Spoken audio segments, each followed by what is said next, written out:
Hi there.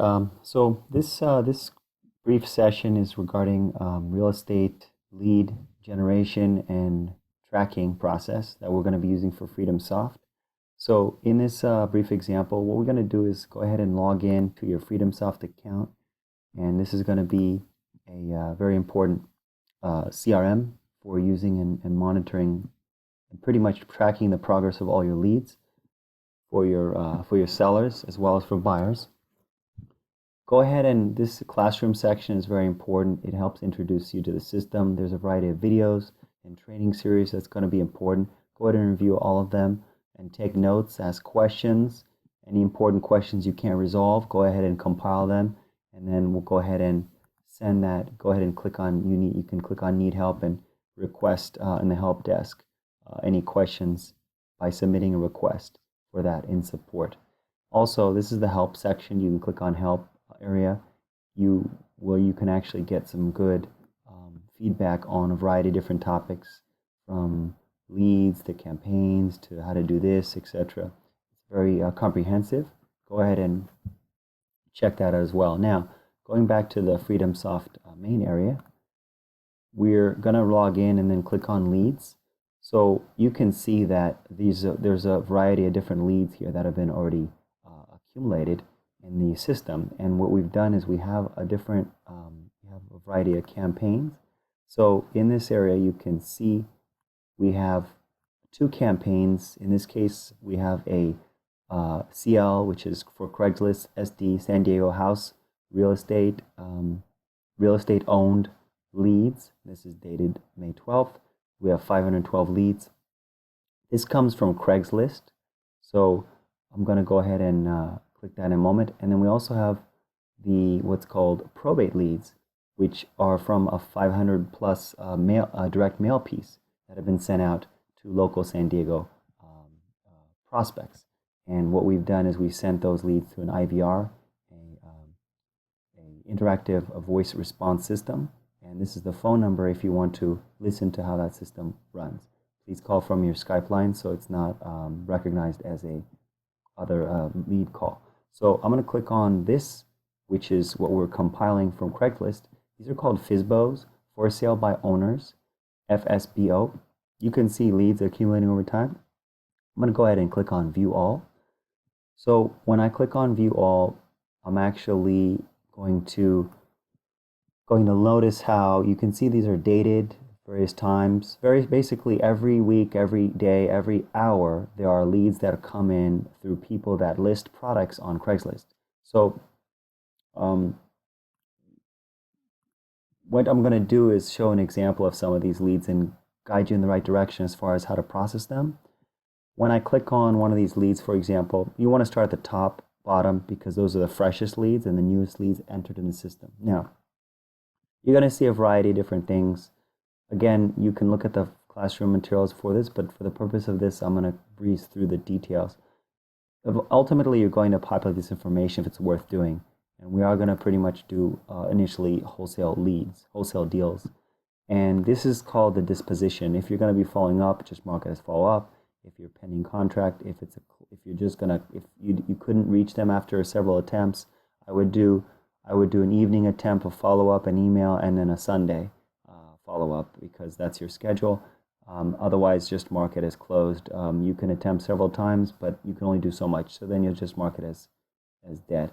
If the lead does not progress because of, for whatever reason, we couldn't make a good offer, or they couldn't go down the price, ultimately we can just set it as follow-up for like a few months later if they're more motivated, or we'll just mark it as closed.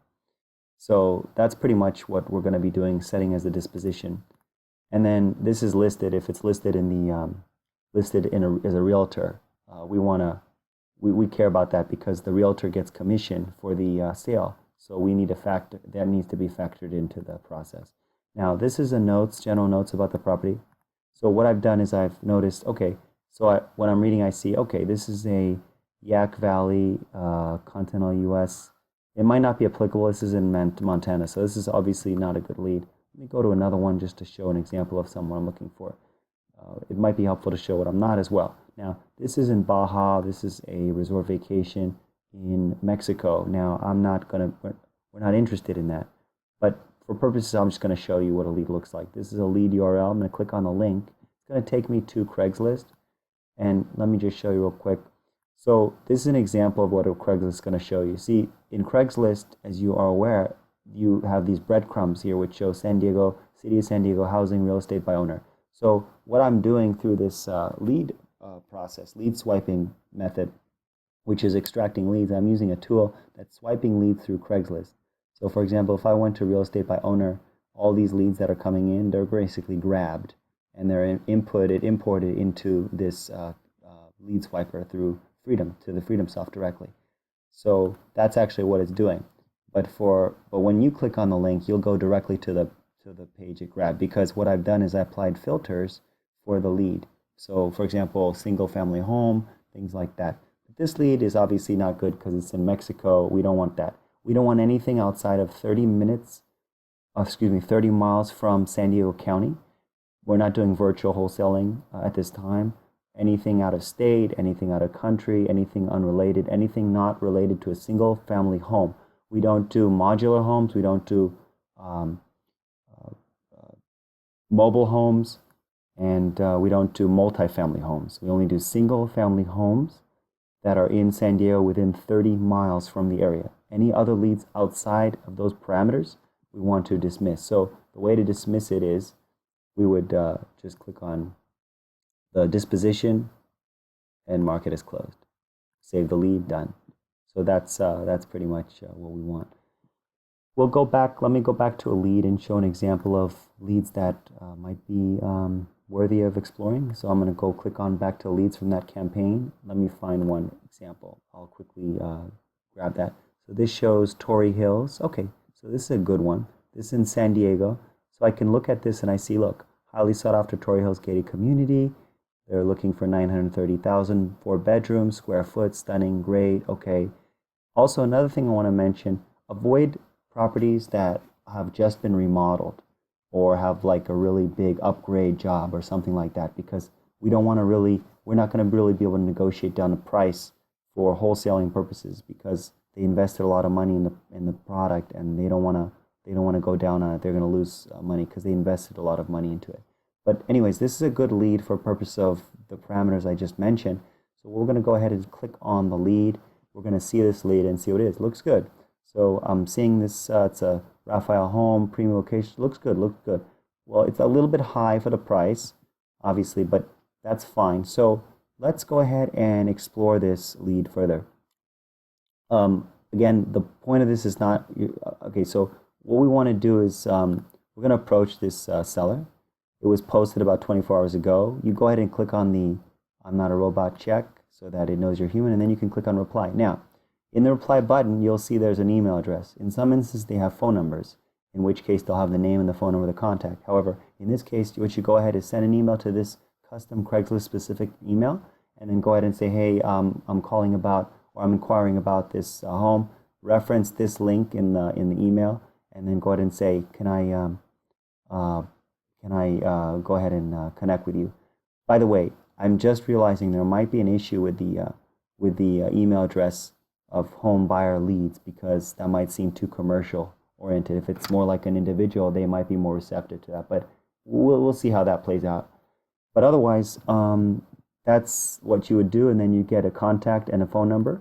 You go ahead and input that information in here. You don't want to worry about filling up too much information until you got contacted with the seller, because you don't want to waste time doing all this analysis. Now, what we will do though is we'll go ahead and list like the price that they have in there, and then we'll mark it for follow-up, so that you'll go ahead and follow that lead. So that's actually a good lead in the campaign process. We'll put that in the pipeline. And then, so you notice I've literally spent like 30 seconds on it. I saw that it's qualified, it's a good lead. So I can write good lead, San Diego location, single family. And then if once you're starting to talk to the seller, what we could do is we can go look at the comps. So let's see, do I have the address here? I don't have the address. So that's why you have to contact them. Once you get an address, you'll be able to go ahead and look at comps. Comps is comparable sales. So look at properties here, and then look at the actual value of the property. So, for example, I added an example of property, and I can click on comparable sales. So when I add a property, I can look at the sales history of the property. Now this is important because what we're going to do when we negotiate pricing is we want to get about pretty much about 60 to 65% of the comp price, comparable sales. It's called after repair value minus 10,000 minus the repair costs. So that's pretty much what our formula is.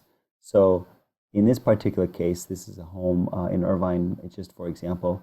You could see that what they do is they compare the actual place with other houses in the area that have sold previously to calculate what an approximate value of the property is. It really takes out a lot of the guesswork and calculation intensive time related to calculating the price and value of the property. So according to the formula, if the formula is the 65% of ARV minus 10K minus the repair cost equals the MAO. This is called the minimum allowed offer. And so this is not the starting offer we would provide, because this is that's the maximum allowed offer. This is the most we can pay the seller in all cash in order to make the deal make sense. Otherwise, you have to walk away.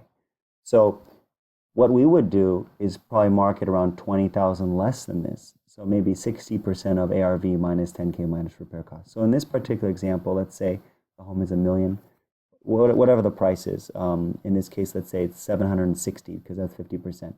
What we would do is, let's say, offer 450, something like that. Now it depends on the talking, right? If they say lower, if they say, oh, what do you think it's worth? I'm looking for about 650, and then you go down, and then it's a negotiating process.